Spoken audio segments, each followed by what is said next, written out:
Out of the fog, out of the night, and into his American adventures comes Bulldog Drummond.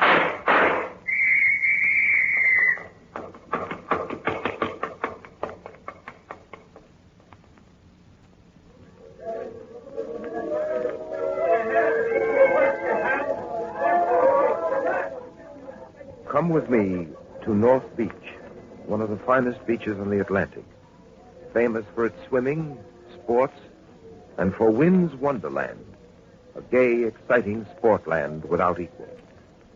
Anthony Wynn, an old friend of mine from Mayfair, had opened his fun palace on the Sound, a short run out of the city. That evening, a gay crowd had gathered. They'd come for thrills, for laughter. Welcome, ladies and gentlemen. Welcome to Wynn's Wonderland on the Sound, the greatest playland, the greatest thrill land in the East. Come closer, ladies and gentlemen. See the greatest thrill ride in America. The fastest, raciest, the most daring roller coaster ride in the world. The Whirlwind. The 10th part of $1, ladies and gentlemen. 10 cents to ride with the wind. To feel the thrill of flying. To live dangerously. Step right up for right this way.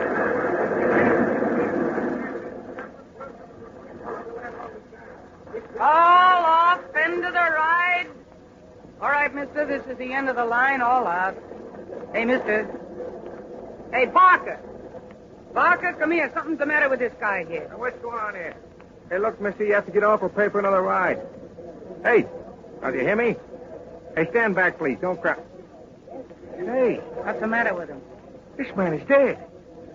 Hey, move back there. Let me get him off. Now, wait a minute. Jump on Jehoshaphat. It's Mr. Wynn, the owner of the place. Captain Drummond speaking. Oh, Captain Drummond, thank goodness I've reached you. This is Isabel Wynn. Do you remember Anthony Wynn's daughter? Anthony Wynn? Why, of course, Miss Wynn. How are you? It's been 2 years since I've seen you. How's father? Captain Drummond, something terrible has happened. What is it? My father, he's dead. Dead? Yes, they say it was an accident, but I know better. It was murder. Somebody killed my father. Murder? Now, Miss Wynn, tell me as simply as you can what happened. I don't know. I saw Father only a half hour ago, and he was fine then. And then they told me that he'd been riding on the roller coaster, and they found him in his seat, dead. But what makes you think it's murder? Father didn't just die. I know he didn't. Somebody killed him, Captain Drummond. And you've got to help me. You've got to come out here. Now, Miss Wynn, I'll do whatever I possibly can. Denny and I'll leave immediately. Yes. Tell me, where are you now? At the Wonderland out at North Beach. All right. Now, please try to steady yourself. Hold tight until we get there. And, Miss Wynn, don't tell anyone you think your father's death was murder. Miss Wynn, are you sure you're all right? Yes, Captain Drummond. I was upset when I spoke to you, but I'm all right now. Really, I am. You're very brave, Miss Wynn, very brave. But this is Miller, or Barker, Captain Drummond. He's the man who first found Father. How do you do, Miller? Now, can you tell me exactly what happened? Well, the roller coaster came in at the end of the ride, and I saw someone lying slumped over in his seat. I didn't know it was Mr. Wynn till I went over and picked him up. And there he was, Captain Drummond, dead. How was he lying? Well, like I said, slumped over, his head down on his chest, way over on the right side of the car. What was Mr. Wynn doing on that ride? Well, I guess he was testing it. What do you mean, testing it? Well, he did it every week, just about this time. He'd always take the ride himself to see if the whirlwind was in good condition. He's been doing it for years. Yes, that's right, Captain Drummond. Father said he'd never ask a patron to ride on the coaster if he himself wouldn't ride on it. But why should this ride have killed him then? I don't know, Captain. The doctor here said it was his heart. Well, it's true Father's heart was never good. And recently, he'd taken a turn for the worse. Miller and I finally persuaded him to see a doctor about it. We drove in together yesterday. And the doctor said to avoid overstrain and sudden shock. Miss Wynn, I never saw your father get on a whirlwind. If I had, I'd have stopped him. Yes, I know you would, Miller. Thank you. Well, Miller, you've been very helpful. I think you'd better get back to your work now. The crowd seems a little jittery, upset by the accident. See what you can do to quiet them. All right, I'll do my best, Captain Drummond. If you should need me, I'll be glad to help. Miss Wynn, I don't like to ask you this again, but What makes you think your father was murdered? I made him promise me yesterday, after we'd seen the doctor, that he wouldn't go on the Whirlwind again. And he said that he'd let Miller test it in the future. So Captain Drummond's father didn't go on that ride voluntarily. Had your father any enemies here? Enemies? No. Except perhaps Mr. Carlson, but... No, I wouldn't say they were enemies. Mr. Carlson? Yes, he's the owner of the large oyster house a few piers down on the Sound. You see that neon sign on the yacht out there in the bay? Where? No, there. That ship anchored just beyond the jetty. Oh, yes, I see. Carlson's oysters are in season. Pretty color that sign makes. That's it. He's a sort of competitor of Father's. He runs a resort on the Jersey coast. And he made us an offer to buy out the Wonderland a few days ago, but my father wouldn't sell. They had some words about it, but nothing serious. I see. Did he threaten your father? Oh, no. No, nothing like that. Why, Captain Drummond, you don't think... I don't think anything yet, Miss Wynne. I'm just asking questions. And the next thing I want to know is how to take a ride on the roller coaster. Denny and I are going for a trip on the Whirlwind.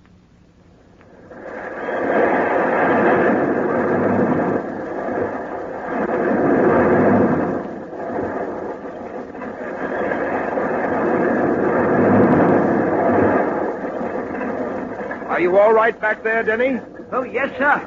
This is quite a ride, sir. Quite a daring ride. You're right. That last dip was very steep.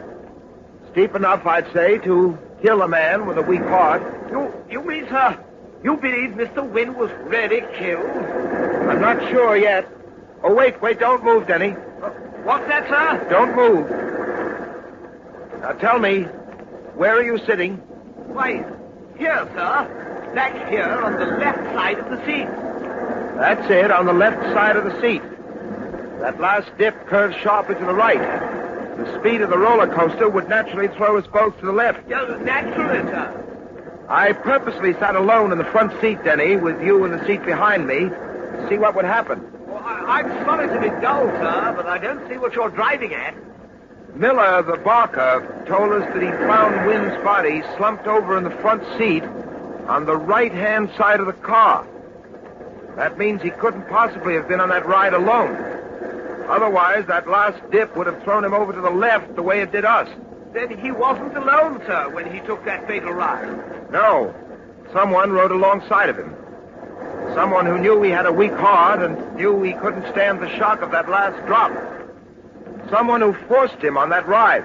Then you mean, sir... That Miss Wynne was right. Her father didn't die accidentally. Mr. Wynne was murdered on his own roller coaster.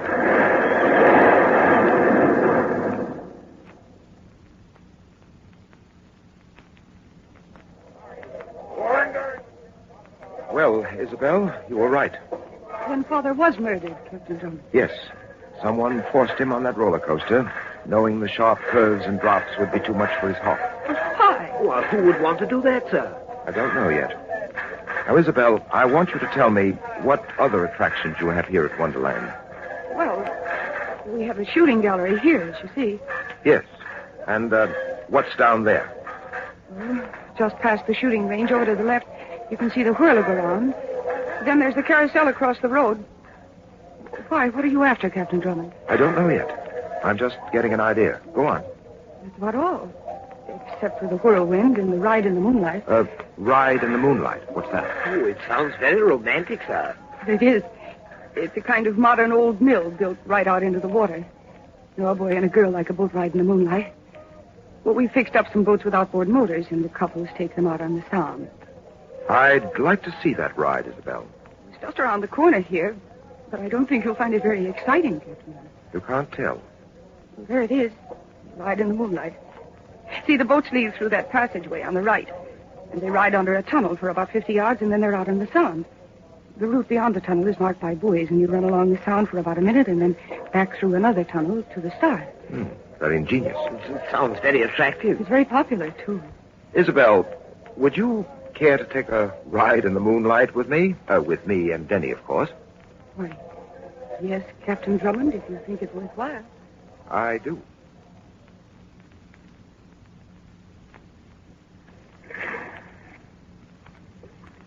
Ah, here's the boat, sir. It's called the Rhoda. You see, all the boats have names. It's a very pretty craft, if I may say so. All right, the Rhoda will do. Oh, excuse me, sir, Miss Wynne, but the road is out of commission. We got to overhaul her. Why not take this boat, the Mary Ann? She's in shipshape condition and just as comfortable. Very well. The Mary Ann it is. Give the motor a turn, will you, Denny? Right, sir.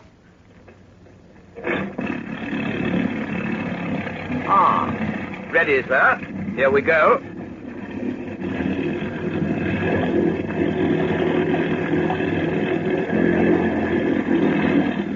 I say, sir, it's quite dark in this tunnel. That seems to be the idea, Denny. We'll be out on the Sound in just a minute now. You haven't noticed anything yet, have you? I mean, anything out of the ordinary? No, everything seems to be in order. What's that? The motor, sir. I think it backfired. That wasn't backfire, Denny. That was a gunshot. Keep low, Isabel. Someone's watching us. Someone's anxious to keep us from learning something.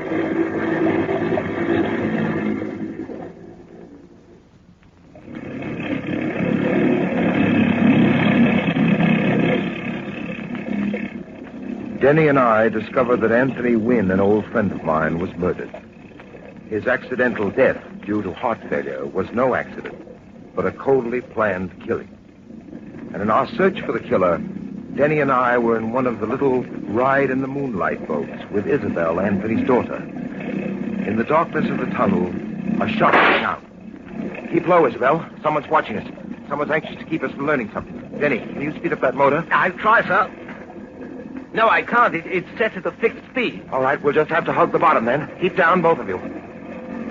Hold on. What's that? What, sir? The Carlson sign on his yacht there. The oysters are in season sign. See it? Yes. It's flashing off and on. I never saw that before. 6, 7, 8, 9, 10. 10 flashes. What do you make of it, sir? Denny, what time is it? Oh, it's hard to make out of this light, sir. It's just 15 minutes before 10 o'clock, sir. 10 o'clock, that's it. I think I've got it. We're going to have to work faster than I thought. What do you mean, Captain Drummond? We've got to get back to shore. Denny and I are going to Carlson's oyster bar. We're going to investigate some oysters on the half shell.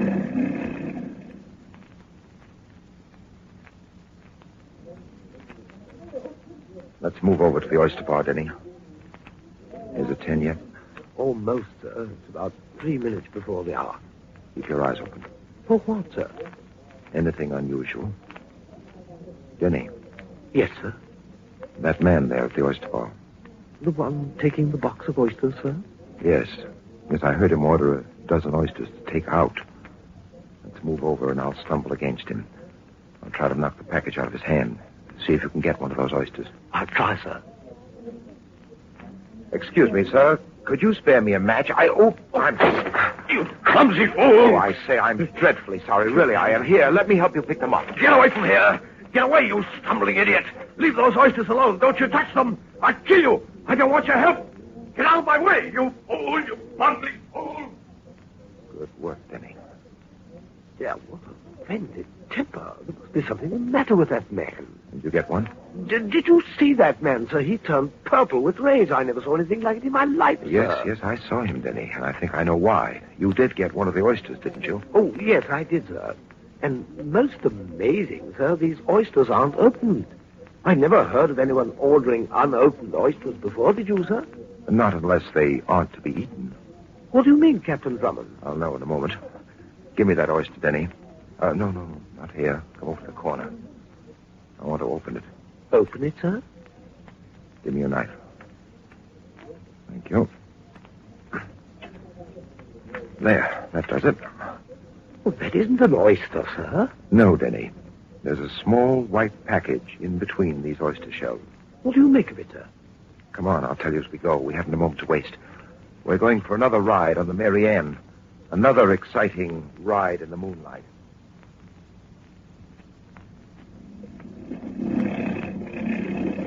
Well, what about that oyster, sir?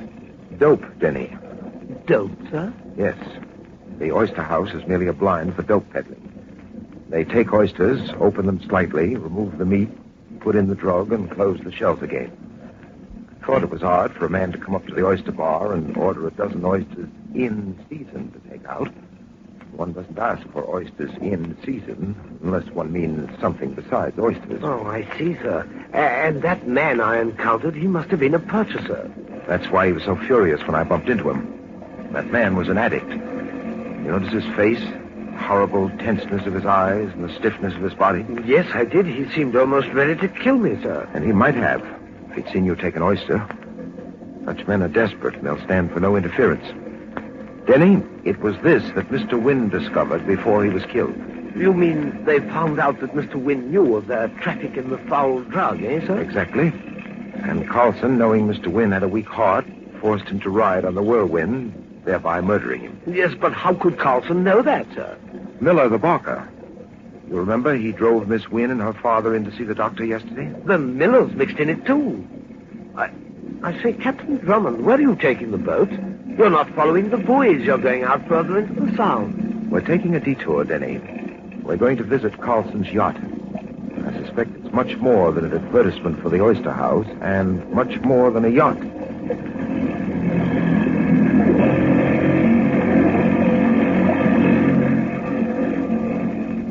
All right, Denny, shut off the motor. We'll glide in. I don't want to broadcast our approach. Right, sir. Look, Denny, that boat there. Why, it's the Rhoda, sir. But the starter told us it was out of working order. Yes, out of working order for us, but an important part in Carlson's plan. What do you mean, sir? Never mind right now. Let's get up these steps and aboard. Walk quietly, Denny. There's no need to be quiet, Captain Drummond. We've been expecting you. Carlson. Yes, Captain Drummond, Carlson. I'm flattered you should know me without an introduction. Oyster house owner, yachtman, and as you have so ably demonstrated, smuggler. But right now, on the business end of a gun. Get up here, quick, both of you. Very clever, Carlson. Now, back over there to that door. We couldn't understand why you took so long in getting here. Perhaps the Marianne was too slow. You should have tried the Rhoda. She's much faster, as your charming friend, Miss Wynne, can tell you. Miss Wynne? Is she... Yes. I took the precaution of inviting Miss Wynne to my yacht. We will say that she is my guest. She occupies the cabin here. Not a very willing guest, I might add, but nevertheless a guest. I warn you, Carlson, if you harm Miss Wynne... Now, look, Drummond, I give the orders here. Now, open that door. Down those steps and be quick about it.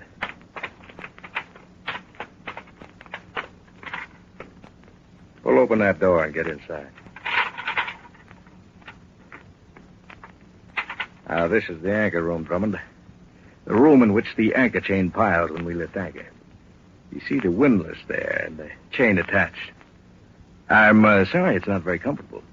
And when we hoist anchor, you may find it a bit overcrowded. But you won't mind it for long. We take off at 11:05, just about to pull anchor. You know this is murder, don't you, Carlson? First Wynne and now us. Wynne? Murder? Oh, that was heart failure, Drummond. Heart failure. You heard the doctor's report. And as for you, I didn't know you'd stowed away on my boat. And I never thought you'd hide in the anchor chain room. Your accidental death will come as a shock to me, Captain Drummond. A great blow. Well, I see we're hoisting anchor. Well, goodbye, Captain Drummond. The door, Denny. Let's see if we can move it. No, it's no use. It's 2 inches of steel. I say, the chain is beginning to fill up the room, sir. We've got to stop it. We've got to find something to keep that chain from piling in here. Quick, Denny, come around here. Give me a hand with this pipe. Coming, sir. It's 1 chance in 10,000, Denny, but we've got to take it. This steam pipe here may provide the power for hoisting the anchor. There must be a steam winch somewhere here, and I think this pipe is it. No, sir. Watch it, Denny. That pipe contains live steam. Here, take this rag. Wrap it around your hands and pull this way, toward me, when I say so. Right, sir.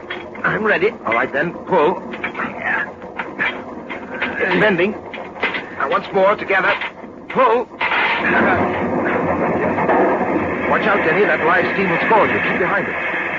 I say, you've done it, sir. The anchor stopped moving. Hand me that splintered oar, will you, Denny? Yes, sir. Now, if I can force this piece of rag into the pipe with a stick, I'll be able to plug up that steam. Give me a hand, Denny, but watch out for the steam. Good.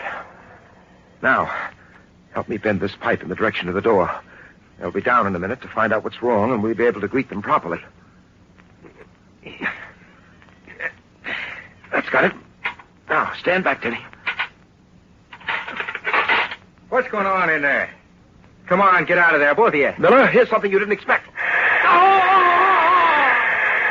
That's done it, Denny. The force of that steam was like a blow in the head. Miller's out. Get his gun. Right, sir. Now, help me plug up this pipe. We've got to get on deck.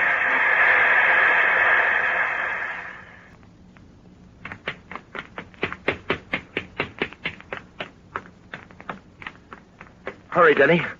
The sooner we get up on deck, the quicker we'll get to Carson. All right, Drummond, your little escape is over. Drop that gun. Very clever stopping that anchor. Now, get over there, both of you. Back up against that cabin. It looks as if my anchor method was a little too subtle for you. I got to use the crudest method of all to get rid of you. A bullet through your head. You'll never get away with this, Carson. Save the talk. Now, who wants it first? You, Drummond, or you? Good work, Miss Wynn. Get those guns, Denny. I've got them, sir. Now, up with your hands, Carlson. Up with them, I say. Why, you... Never mind that, Carlson. Get over here. Denny, give me one of those guns. Who hit me? I did. You were so sure of yourself, Carlson, you never saw Miss Wynn lean out of the cabin porthole. Denny, go unlock that door and let Miss Wynn out. Right, sir. If I may say so, sir, it's a great privilege to unlock the door for the guardian angel. Are you all right, Isabel? Yes, I'm fine. Good. Denny, go down in the hold and pick up Miller. He'll be coming too just about now. Right, sir. Oh, and Denny. Yes, sir. I want to get Carlson and Miss Wynn back to shore. We'll take the Mary Ann. The rowder's still tied on at the landing steps. Bring Miller up and take him back with you in the rowder. Keep an eye on him, Denny. Keep a finger on your trigger. I'll take good care of him, sir. See you later. Have a pleasant ride, Mr. Carlson.